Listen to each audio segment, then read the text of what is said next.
আজকে পুলিশ সদস্য কাজ করছে না, এটা বিশাল বড় কারণ হচ্ছে বিভিন্ন দোষারোপ, খুন ইত্যাদি তদন্ত চলছে। অবশ্যই তদন্ত হবে, দোষীদের বিচারের আওতায় আনতে হবে। দেখেছি অনেক পুলিশ সদস্য হত্যার শিকার হয়েছেন এবং তার পরবর্তী সময়েও নানা জায়গায় আমরা দেখেছি আওয়ামী লীগের কর্মী, নেতা, সমর্থক তারা নানা সহিংসতার শিকার হয়েছেন। মানে পুলিশ হত্যার তদন্ত কি আপনারা আপনাদের আন্ডারে রেখেছেন নাকি এটা আলাদা কোনো মামলার আন্ডারে আছে? দেখুন, এখন এখানে যদি বিচ্ছিন্নভাবে কোনো জায়গায় কেউ মারা যায় সেটা কিন্তু ক্রাইমস এগেইনস্ট হিউম্যানিটি না। ৭১-এর যুদ্ধ করছি আমি বঙ্গবন্ধুর নেতৃত্বে, তার আহ্বানে পাকিস্তান হানাবাহিনীর বিরুদ্ধে। এই দেশ চালাইতে হলে বঙ্গবন্ধুর কন্যা শেখ হাসিনারই লাগবে। শেখ হাসিনা ছাড়া এই দেশের মানুষ টাইট হবে না, ঠিক হবে না। তার নাকি মৃত্যুদণ্ড দিয়েছে। কে দিয়েছে? বাংলাদেশ সরকার দিয়েছে। এই মুহূর্তে বাংলাদেশের সরকার বলতে কিছু নেই। ইউনিস নামক যে জঙ্গি সংগঠন আছে তারা আপনার আইন চালাচ্ছে। দেশের স্বাধীনতা রক্ষায় আপনাদের দেখানো পথ অনুসরণ করে আমরা পথ চলছি। শেখ হাসিনার মৃত্যুদণ্ড নিশ্চিত করবার পর আন্তর্জাতিক অপরাধ ট্রাইব্যুনালের প্রধান কৌঁসুলি চিফ প্রসিকিউটর তাজুল ইসলামের মাথাটা ঠান্ডা থাকবার কথা ছিল, কিন্তু ভিডিওর কিছু অংশ প্রথমে দেখেই নিশ্চয়ই বুঝতে পেরেছেন আজ কি হতে যাচ্ছে। ভিডিওটি শেষ পর্যন্ত দেখতে থাকুন। ৭১-এর যুদ্ধ করছি আমি বঙ্গবন্ধুর নেতৃত্বে, তার আহ্বানে পাকিস্তান হানাবাহিনীর বিরুদ্ধে। এই দেশ চালাইতে হলে বঙ্গবন্ধুর কন্যা শেখ হাসিনারই লাগবে। শেখ হাসিনা ছাড়া এই দেশের মানুষ টাইট হবে না, ঠিক হবে না। তার নাকি মৃত্যুদণ্ড দিয়েছে। কে দিয়েছে? বাংলাদেশ সরকার দিয়েছে। এই মুহূর্তে বাংলাদেশের সরকার বলতে কিছু নেই। ইউনিস নামক যে জঙ্গি সংগঠন আছে তারা আপনার আইন চালাচ্ছে। দেশের স্বাধীনতা রক্ষায় আপনাদের দেখানো পথ অনুসরণ করে আমরা পথ চলছি। এবার শেখ হাসিনার মৃত্যুদণ্ডের রায় কি এবার বাতিল করতে যাচ্ছে এই অন্তর্বর্তীকালীন সরকার ডক্টর মোহাম্মদ ইউনূস? হ্যাঁ দর্শক, এমন এক চাঞ্চল্যকর ভিডিও এবার প্রকাশ পেয়েছে গণমাধ্যমে।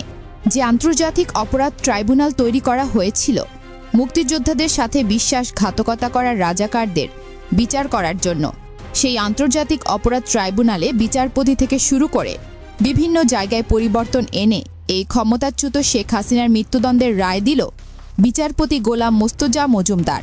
যেখানে আসামি উপস্থিত ছিলেন না, যেখানে আসামি পক্ষের কোনো উকিল নিযুক্ত করার সুযোগই দেয়নি এই আন্তর্জাতিক অপরাধ ট্রাইব্যুনালের প্রসিকিউটর তাজুল ইসলাম। যে আইনজীবীকে মাননীয় আদালতে দেখানো হয়েছে সেই আইনজীবীকে শেখ হাসিনা নিয়োগ দেয়নি, যা বলেছেন আওয়ামী লীগ।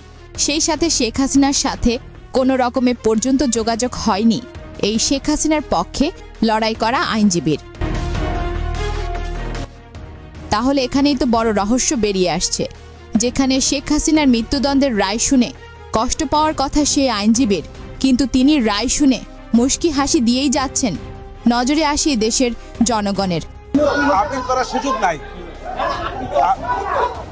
আমি তো কষ্ট পাচ্ছি। একজন আসামির যদি তার সর্বোচ্চ শাস্তির ফাঁসির আদেশও হয় তাহলে তাকে কোনো না কোনোভাবেই সেই আদালতে উপস্থিত থাকতে হবে। এটাই তো আইনের বিধান। কেননা আইন তো সবার জন্য সমান। কেননা আসামিরও তো কিছু বলার আছে। তাকে যদি কথা বলার সুযোগ না দেওয়া হয় তাহলে আইন কিভাবে সবার জন্য সমান হলো? এটাই এখন জাতির কাছে বড় প্রশ্ন। এমন মন্তব্য করেছেন আওয়ামী লীগ।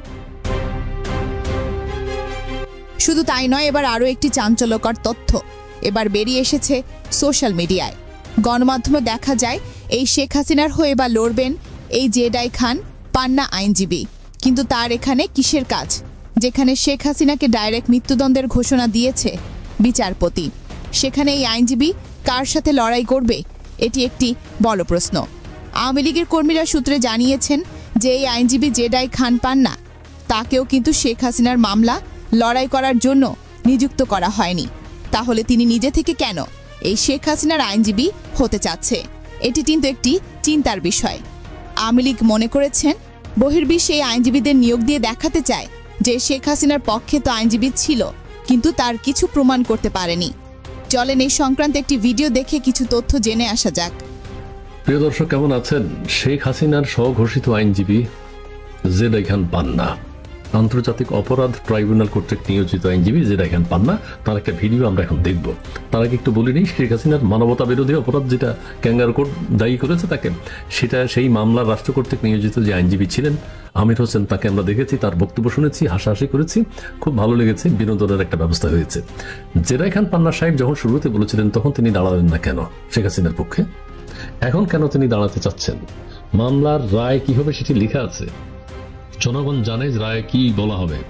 জেরা খান পান্না এখন দাঁড়িয়ে শেখ হাসিনাকে ওই ফাঁসির রায় থেকে উদ্ধার করতে পারবেন? সেই মামলা নিয়ে তো এখন আর কোনো কথা হবে না, ফাঁসি তো হয়ে গেছে, ফাঁসির রায় হয়ে গেছে। এখন তিনি দাঁড়িয়ে এখন কি মামলা, সেই মামলাকে উনি কি করবেন? এত কিছু শোনার পর এই শেখ হাসিনার মৃত্যুদণ্ডের রায়কে ঘিরে এই রায়কে প্রত্যাখ্যান করেছে আওয়ামী লীগ। আওয়ামী লীগের চেয়ারম্যান ক্ষমতাচ্যুত শেখ হাসিনার একমাত্র ছেলে সজীব ওয়াজেদ জয় জানিয়েছেন যে এই রায় তারা কখনো মানে না এবং মানবেও না। এই প্রথম মামলাটিতে, মানে শেখ হাসিনার মামলাটিতে, যেটির দিকে সারা পৃথিবীর নজর ছিল, সারা দেশের নজর ছিল, সেই মামলাটিতে মাত্র 20 দিন শুনানি করে এবং কিছু অসংলগ্ন এবং অসম্পৃক্ত, সম্পর্কহীন অডিও ক্লিপের প্রমাণ হাজির করে আর রাষ্ট্রপক্ষ নিযুক্ত পুতুল আইনজীবীকে কোনো জেরা করতে না দিয়ে, কোনো পাল্টা সাক্ষ্য প্রমাণ হাজির করতে না দিয়ে এত আরামে ওই মামলাটির রায়ে চলে আসতে পেরেছেন তাজুল ইসলাম যে এক রকমের সর্বময় ক্ষমতার অধিকারী মনে করতে শুরু করেছেন তিনি নিজেকে।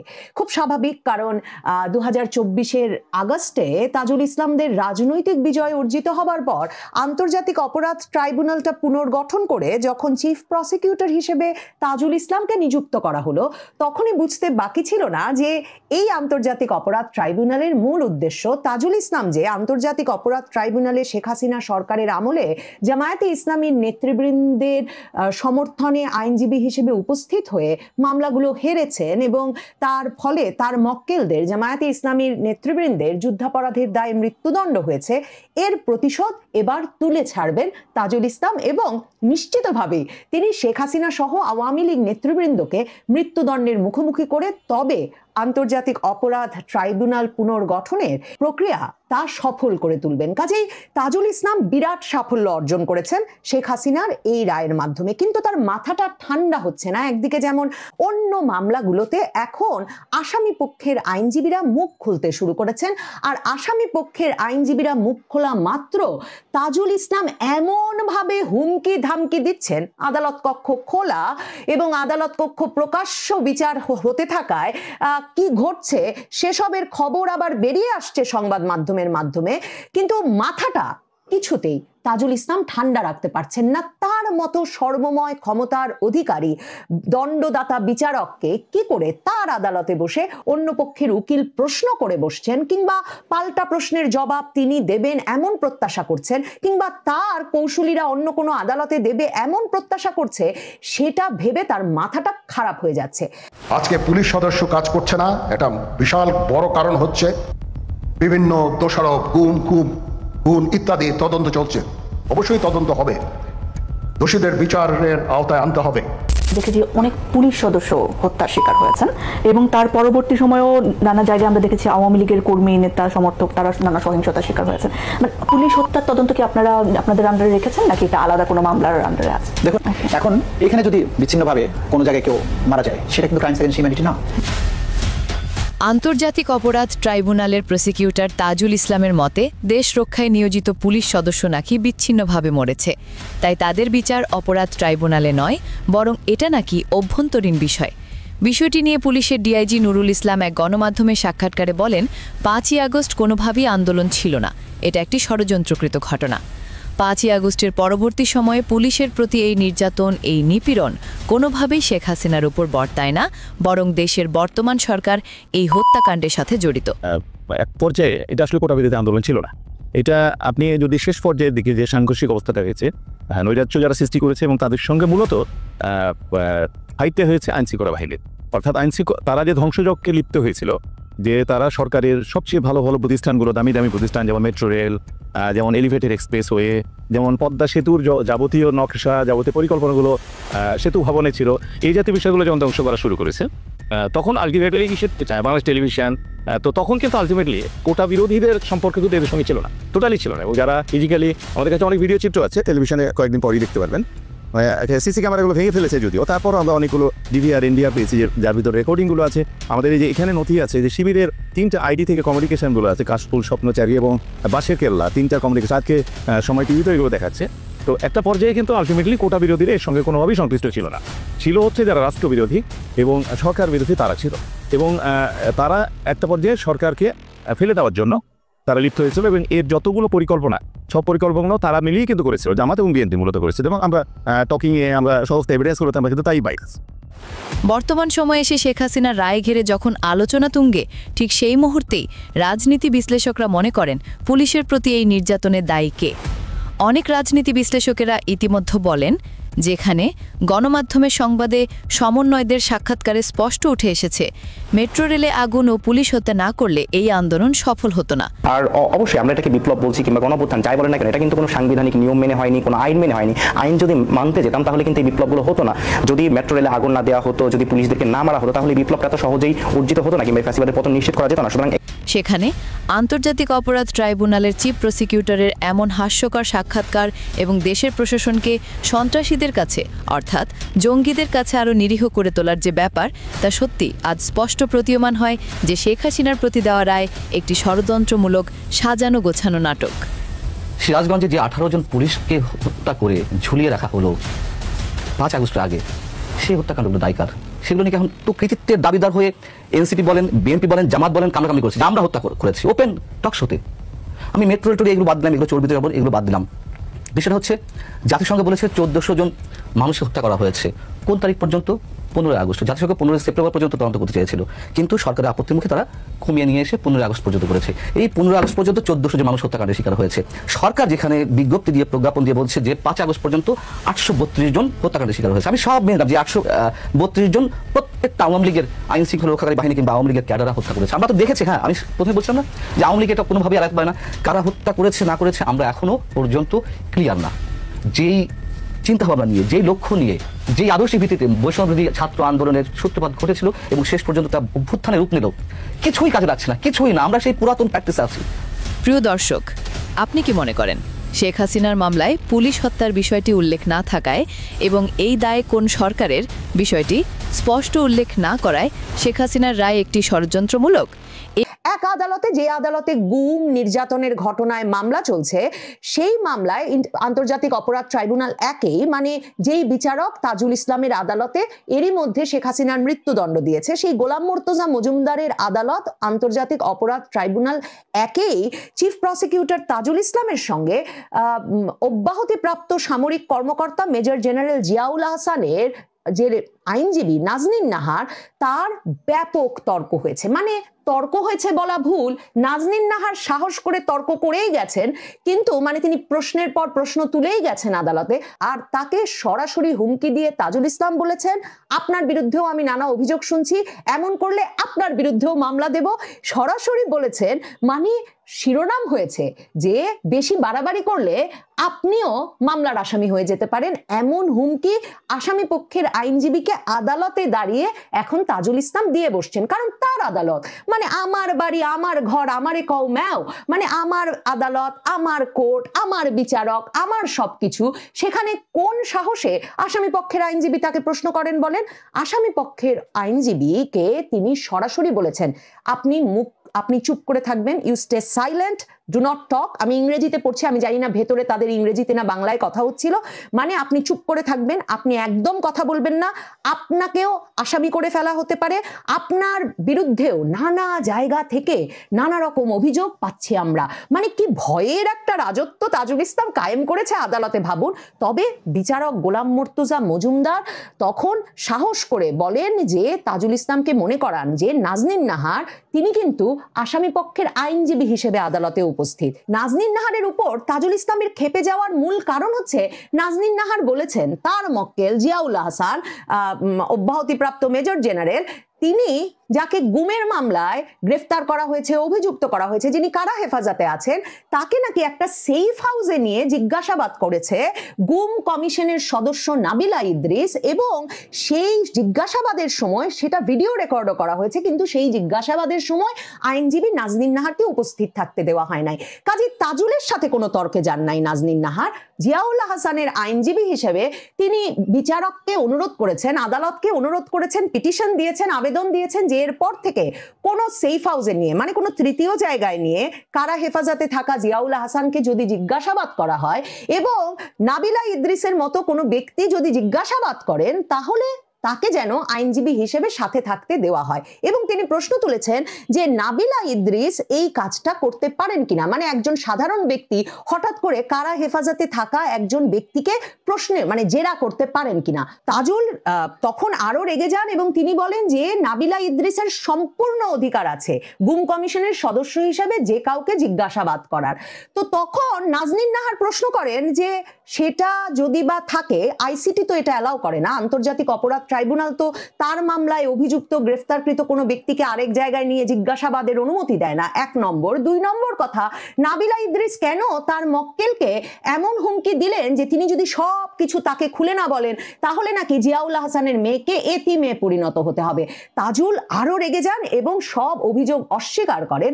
কিন্তু ভাবুন তো এই নাবিলা ইদ্রিসকে, নাবিলা ইদ্রিস হচ্ছে গুম কমিশনের সবচেয়ে প্রভাবশালী সদস্য। তিনিই নাকি খুঁজে খুঁজে খুঁজে খুঁজে সব সেনা কর্মকর্তাদের যে সম্পর্ক গুমের সঙ্গে সেগুলো বের করছেন, তিনিই মূল তদন্তকারী। কিন্তু এই ব্যক্তি সম্পর্কে ইন্টারনেটে অনুসন্ধান করলে দেখবেন উনি ডেভেলপমেন্ট স্টাডিজে ক্যামব্রিজ ইউনিভার্সিটি থেকে পিএইচডি করেছেন এবং সেপ্টেম্বর মাসে তিনি বাংলাদেশে এসেই একদিকে যেমন গুম কমিশনের সদস্য হয়েছেন, সবচেয়ে প্রভাবশালী সদস্য, গুমের মতো একটা স্পর্শকাতর বিষয়ে তার কোনো তদন্তের অভিজ্ঞতা, কোনো প্রতিবেদন দেওয়ার অভিজ্ঞতা কিংবা কোনো গবেষণার অভিজ্ঞতা না থাকবার পরেও শুধু তাই নয়, তাকে নিয়ে এসেই সেপ্টেম্বর মাসে আশুগঞ্জ পাওয়ার স্টেশনের একজন পরিচালকে পরিণত করা হয়েছে।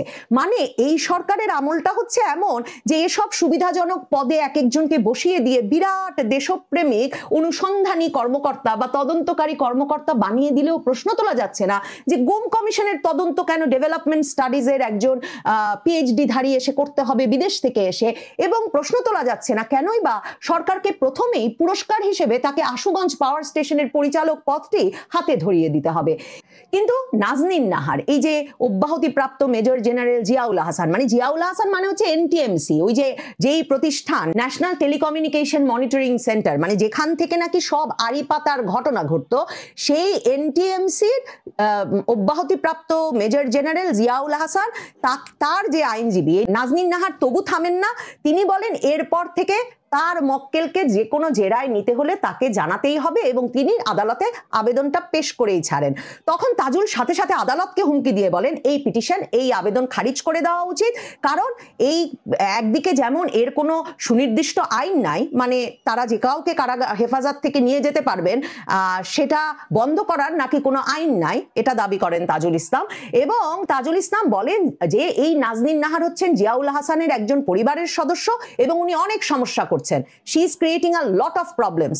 কাজেই তিনি যাতে এই নাজনীন নাহার যাতে আর জিয়াউল হাসানের পক্ষের উকিল হিসেবে আদালতেই আসতে না পারেন, তাজুল ইসলাম উল্টো আদালতের কাছে সেই দাবি করে বসেন। মানে উনারা যাদেরকে অভিযুক্ত করে ডকে তুলেছেন তাদের পক্ষে কেউ কথা বলতে পারবে না, আইনজীবীদেরকে তো এমনিতেই মবের শিকার করে আসামি পক্ষে অভিযুক্তদের পক্ষে প্রতিনিধিত্ব করতে ভয় দেখানো হচ্ছে, আইনজীবীদের ঢালাওভাবে হত্যা মামলা দিয়ে রাখা হয়েছে, আইনজীবীরা কোর্টে প্র্যাকটিস করতে আসতে পারছেন না, সেসব ঘটনা তো বাদই থাকলো। এখন নাকি জিয়াউল হাসানের আত্মীয় এই নাজনীন নাহার, তাই তিনি এই মক্কেলকে রিপ্রেজেন্ট করতে আদালতে এসেছেন। তাজুল বলছেন আদালতের এখন একে রিপ্রেজেন্ট করা বন্ধ করতে হবে। এর আগে 20 তারিখ বৃহস্পতিবার আন্তর্জাতিক অপরাধ ট্রাইব্যুনাল 2-এ, সেটা অন্য বিচারপতির পরিচালিত, সেখানে যখন আশুলিয়ায় থানার সামনে পুলিশ হত্যা করে সাধারণ জনগণকে লাশ নাকি পুড়িয়ে ফেলেছিল, এর যে বিচার প্রক্রিয়া শুরু হয়েছে, সেই বিচার প্রক্রিয়া চলাকালেও রাজসাক্ষী হয়েছেন একজন পুলিশ সদস্য। কারণ খুবই স্বাভাবিক, রাজসাক্ষী হলেই দেখা যাচ্ছে যে বিচার কাজ তাড়াতাড়ি হয়ে যাচ্ছে, কাজেই তাজুলের ট্রাইব্যুনালও চায় রাজসাক্ষী হোক লোকে, এবং যারা রাজসাক্ষী হচ্ছেন তারা আশা করছেন যে তারা অন্তত মৃত্যুদণ্ডের হাত থেকে রেহাই পাবেন। কাজেই সেখানে একজন পুলিশ কর্মকর্তা এসআই শেখ আফজালুল হক তিনি রাজসাক্ষী হয়েছেন। তো রাজসাক্ষী হয়ে তিনি বলেছেন যে 5ই আগস্ট যে আশুলিয়া থানায় গুলি করে হত্যা এবং তারপরে সেই লাশগুলোকে পুড়িয়ে দেওয়ার ঘটনায় 21শে আগস্ট যে মামলা হয়েছে, তিনি 5ই আগস্ট সেই ঘটনা দেখেনি নাই। তিনি 15ই আগস্ট থানায়, আশুলিয়া থানায় অস্ত্র জমা দিতে গিয়ে শুনেছেন যে ওই থানায় 5ই আগস্ট এই ঘটনা ঘটেছে এবং সেই ঘটনা ঘটেছে সেই থানার ওসি SM সায়েদ সহ পুলিশ কর্মকর্তাদের নেতৃত্বে। মানে রাজসাক্ষী হয়েছেন এই আফজালুল সাহেব, কিন্তু তিনি কিন্তু দেখেনি নাই। তিনি 15ই আগস্ট গিয়ে শুনেছেন। আদালত জিজ্ঞেসও করে নাই যে কিভাবে তিনি শুনলেন, কার কাছ থেকে তিনি 15ই আগস্ট গিয়ে শুনলেন। মামলা হয়েছে 21শে আগস্ট। সেই মামলায়ও আসামি পক্ষের আইনজীবী সমস্যা করেছেন। সেখানে আসামি পক্ষের আইনজীবী মিজানুর রহমান প্রশ্ন করে বসেন যে আফজালুল হক যেমন 15ই আগস্ট এসেই শুনে ফেললেন যে 5ই আগস্ট শেখ হাসিনা সরকারের পতনের পর পুলিশ কর্মকর্তা, পুলিশ সদস্য মানে ওসি সহ সেখানে ওনার সহকর্মীরা মিলে গুলি করে সাধারণ জনতাকে মেরেছে এবং পুড়িয়েছে।